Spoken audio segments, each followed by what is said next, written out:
there we go. Yeah, Finally. yeah. I was sweating.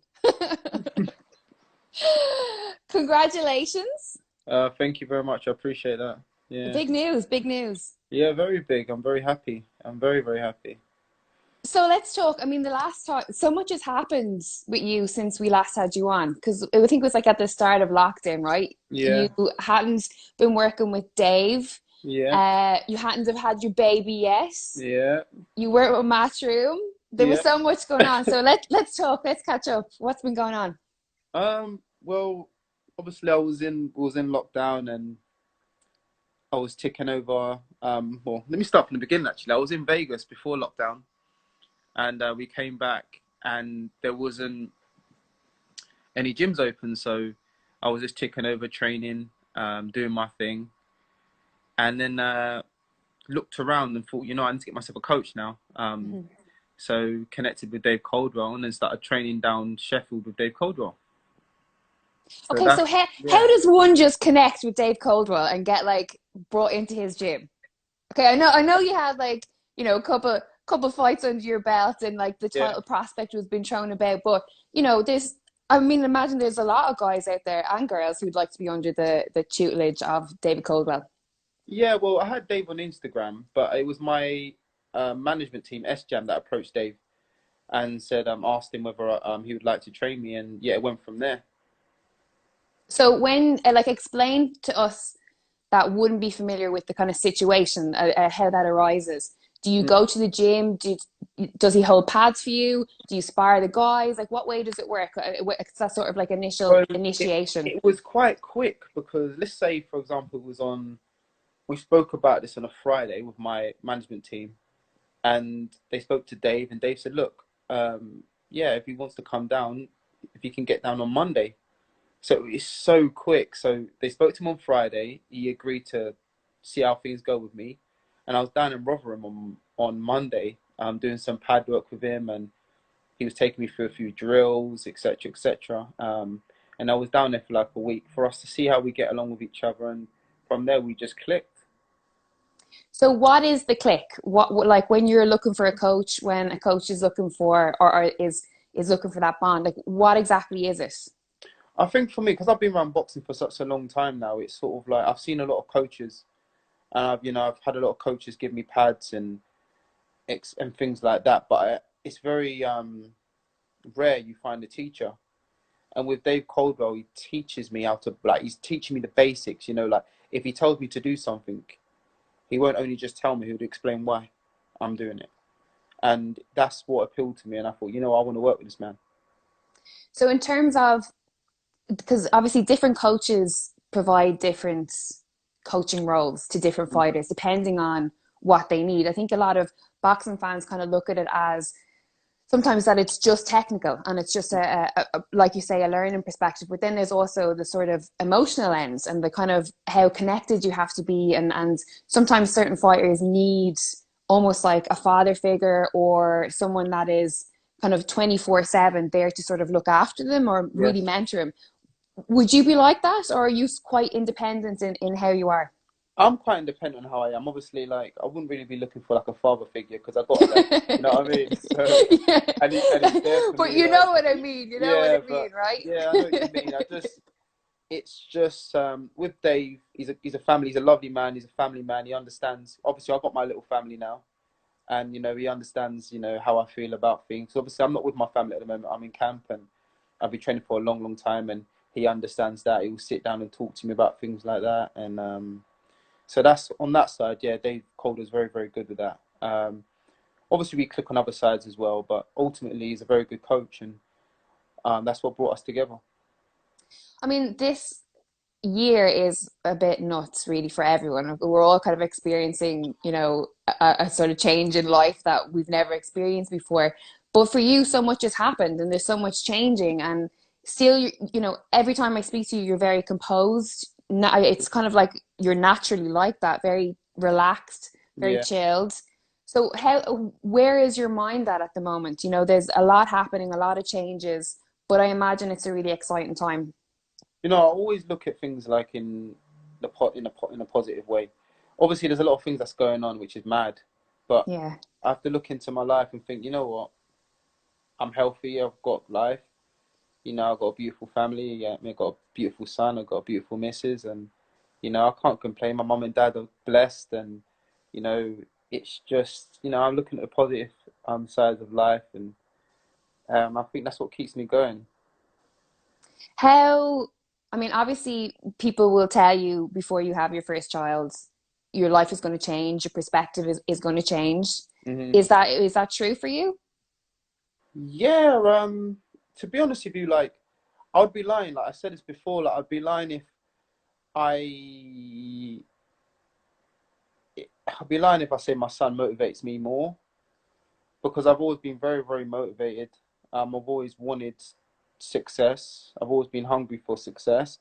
I guess now I have more to fight for because, you know, me doing well, you know, would benefit my son in the long run. And, you know, but yeah, I think that's how I look at things anyway. That's how I look at things. Let's talk about the big news, which is signing with Matchroom. Yeah, yeah, It's been everywhere for the last couple of days, all yeah, over the weekend with the show and everything. yeah. How has that been? I mean, how is it? I mean, I know you've experienced this, being a talking point before, Mm, but how are you embracing? I always find it really weird when, like, you see Twitter, and then like there's just yeah, all these conversations about Lerrone Richards on Twitter with people that don't know you, but they're saying, this is a great idea, like can't wait for the future, and everyone has an opinion on Lerrone Richards and what he's going to do in the future. yeah. Do you know, obviously my contract finished with Frank Warren, and ultimately my management team told Eddie Hearn that I was available, that I was a free agent, and he jumped at the chance and he said he would love to sign me. He's been watching me for years, and he was actually quite gutted that I signed with the promotional company I was with before, because obviously he wanted me for himself. But you know, timing is all about timing, and I think this is the right time. You know, I won the British and Commonwealth. You know, I've defended the Commonwealth title. I feel like I've sort of shown everyone that I am domestic or above domestic level now, and it's time for me to go towards European level. I mean, in all of the press that Eddie has done since the announcement, he has expressed that, I wish I had signed him when he was like 1, 2, 3 and 0. I Yeah. should have jumped on that. And the talk of him, putting you forward for sparring and stuff years ago, and how everything Mhm. kind of comes full circle.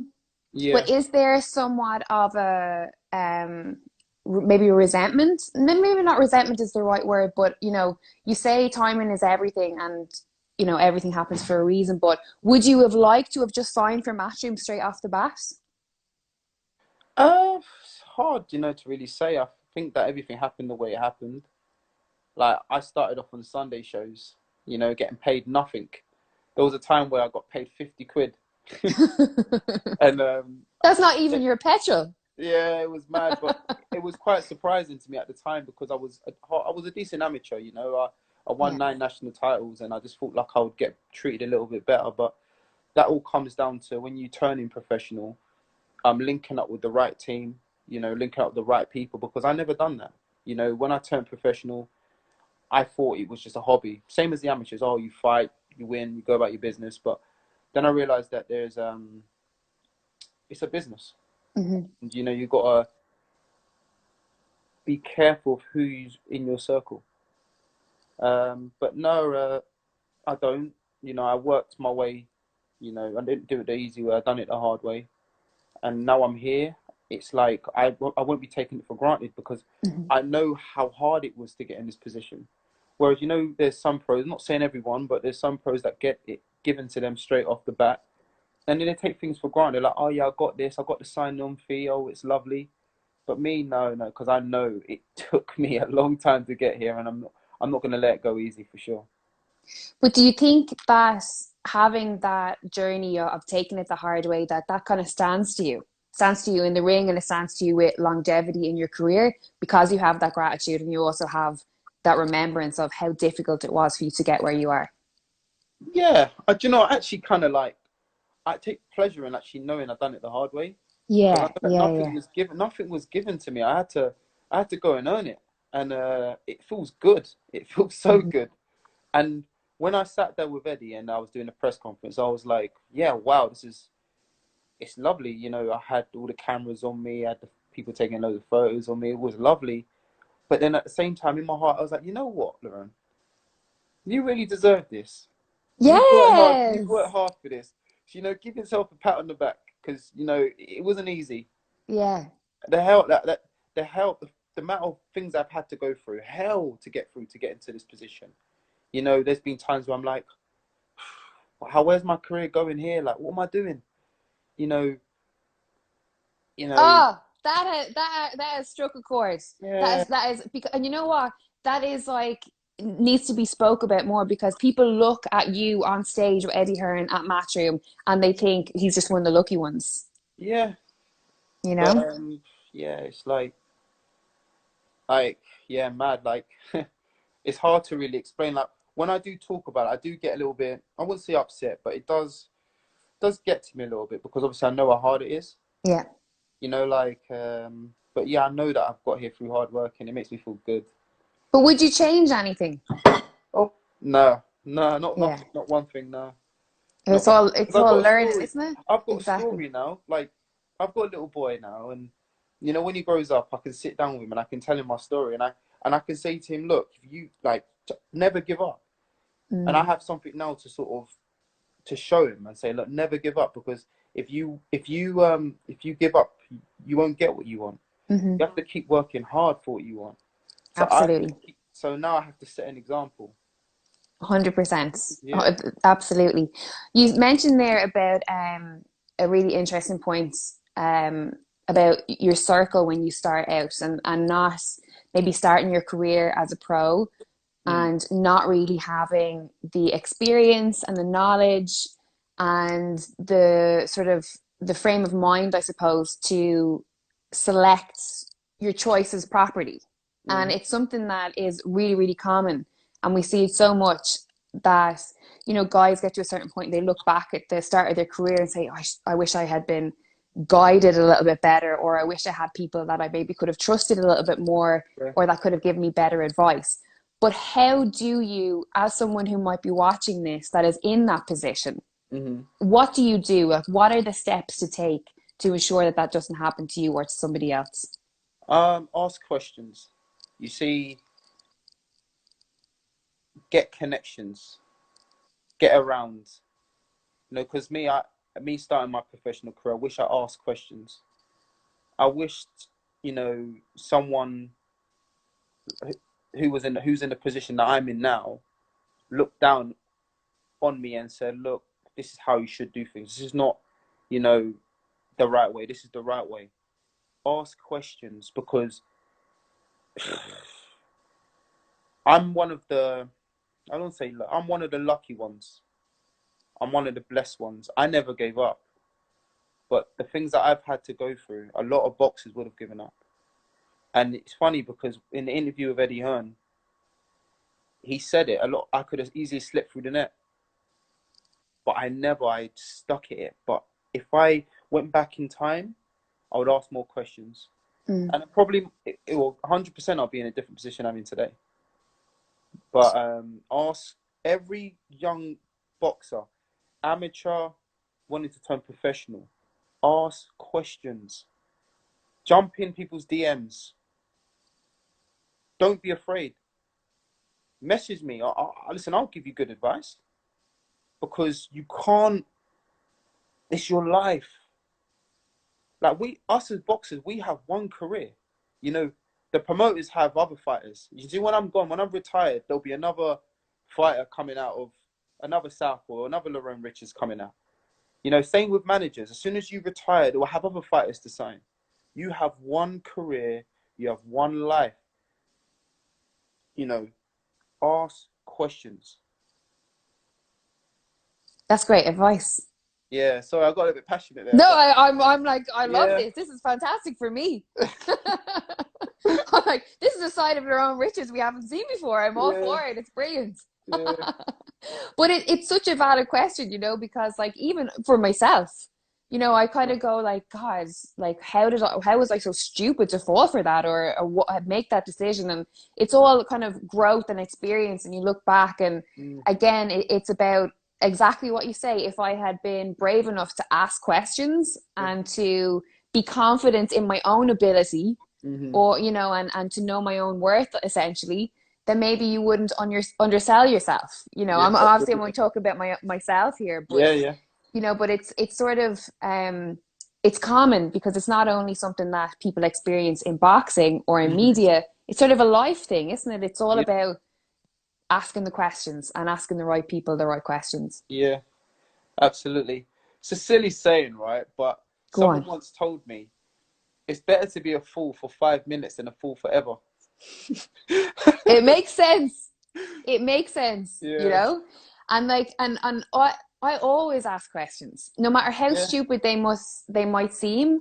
or even in training. Do you know what I mean? If I'm Yeah. like, yeah, but how? Well, but why do I do that? But how do I get that? Or how do I? So, how do you loop that choke or whatever it is? Yeah. And it's about being brave enough to ask the questions, A even question. if Yeah. for a second you feel like an idiot. Yeah. So ask questions. Just message people. See what they say.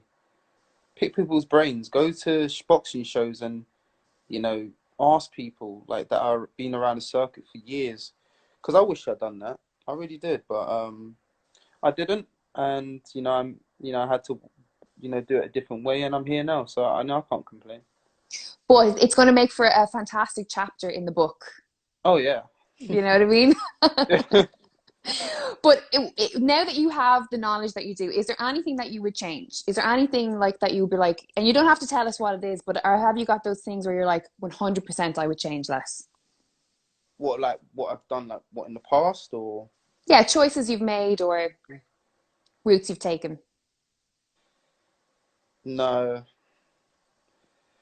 no, because it's made me the man today. Like it's made me more business savvy. Like I've, I'm not silly. I've always been a smart guy. Do you know what I mean? But it's like when boxing is different. You have to use different types of brains to in boxing, and yeah, it's made me so much more a better businessman and a better person, I believe.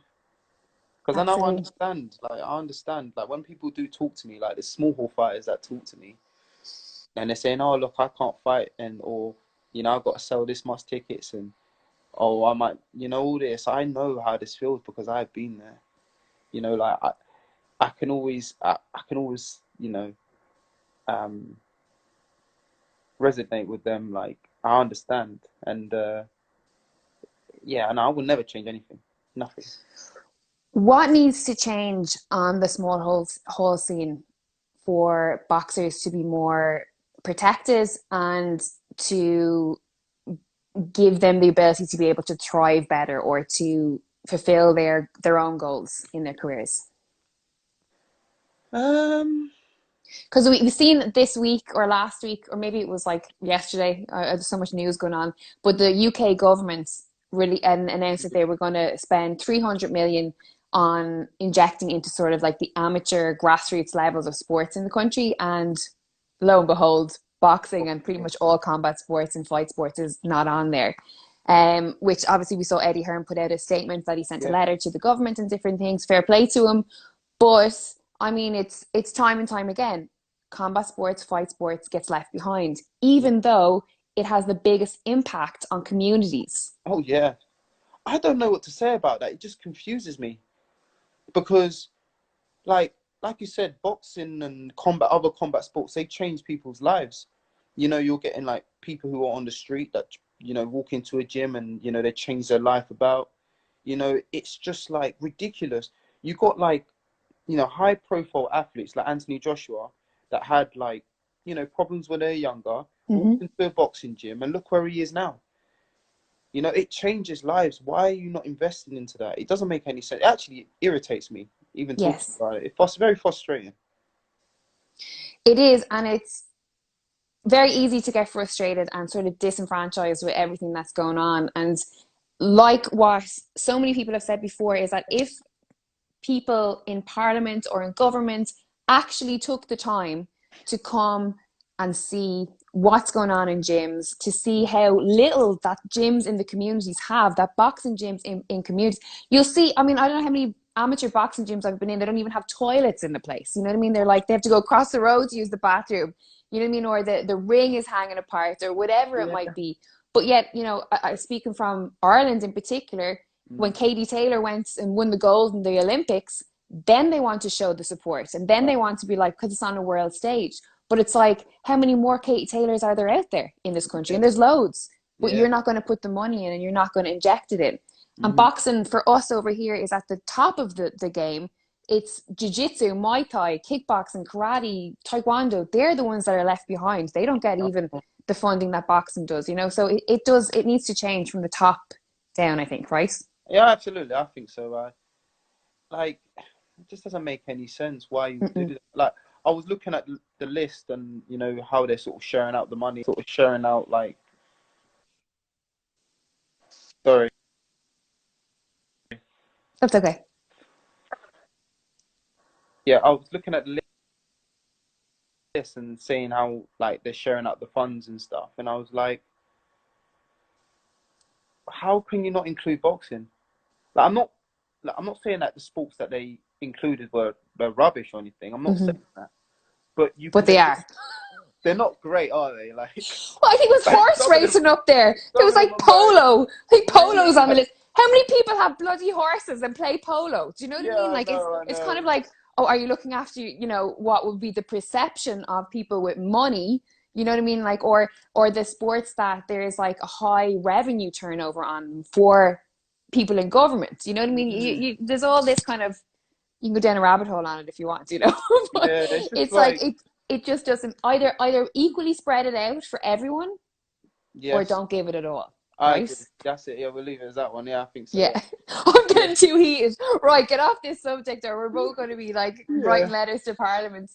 But listen, before I let you go, obviously always we allow for your fans to ask a question. So I'm just going to go into the question box and take a look and see yeah. what everyone would like to ask you. Oh, well, this is a good question. And I'm glad that he sent it in because that was actually something that I wanted to ask you about. Danny Wilson has asked, what is Lerrone's favorite scene in The Lion King? Hmm. You know when Simba Yeah. and Nala, there was like they sort of was rolling in the grass, you know. When they like, Yeah, yeah. Like, yeah, can yeah, you yeah. feel the love tonight? That bit was the Yes. best bit. Yeah, cool. You're such a softie. Yeah, that was a good scene. One of the best That's a scenes. good scene. I thought you were Yeah. going to say when Scar, you know, Oh throws no. Mufasa off the back of it, off the edge of the cliff. But let's quickly talk about Danny Wilson because I actually text Danny during Terry Harper's fight a couple of weeks Yeah. ago, and I was like, "Fair play to you." I was like, "You can see the difference in Mm, her. Like she just looked like an absolute beast. Not that she didn't yeah. before, but you could just see the changes Yeah, the whole that he's physique is just different. Yeah. completely. And obviously, we've seen him working with Fabio Wardley and with yourself. Yes. How has it been? How has it been? Yeah, it's definitely, took my boxing to a next level. Like I've always been quite a strong man, but it's like I'm starting to use my strength more efficiently now. And that's obviously part of the work that Danny's working with me. And I'm Mm-hmm. more of an explosive athlete. I'm going through the gears now. Whereas before, like, even though I could go up the gears, now he's built my engine so that I can work at that high intensity for a long period of time.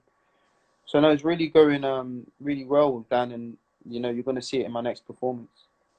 Can't wait. Good stuff. And that is boxing science for anyone who wants to check out Yeah, boxing Danny science. and everyone. Yeah, really good. Katie XO underscore Katie XO has asked, what got you into boxing and like how did you know that it was what you wanted to do as a career? Okay, my dad took me to the boxing gym, Kingston ABC, at the age of 5.5, Shout out. and he, yeah, like I just started as a hobby. I was going Monday, Wednesday, Friday, just after school, and I loved it. I really enjoyed it. And when I think I got to the age of 9, I had my first gym show, and then started to box proper amateur down at Repton ABC at the age of 11, 12. I never stopped boxing since. But I never, when I was an amateur, I never really looked at it as like oh, I want to be a boxer as a career. It was sort of, I just sort of was moving into it. Like I was still going into school, I was still Hmm. going to college. Obviously, you know that you're good at it, and people tell you you're good at it. And my dad, especially, would always tell me whether I'm good or whether I'm crap at something. So I just stuck at it, and yeah, here I am now. Were you good in school? Oh yeah, I was good. I was good. Were you smart?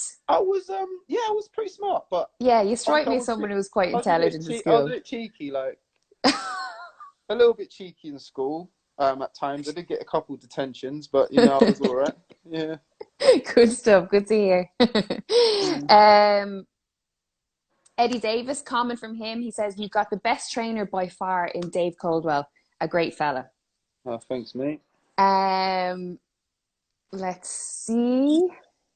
Ads 120 said Lerrone will be a WBC champion one day. How long does he think it will take, and is he ready? Am I ready for a world title now? No. I want to win the European title first.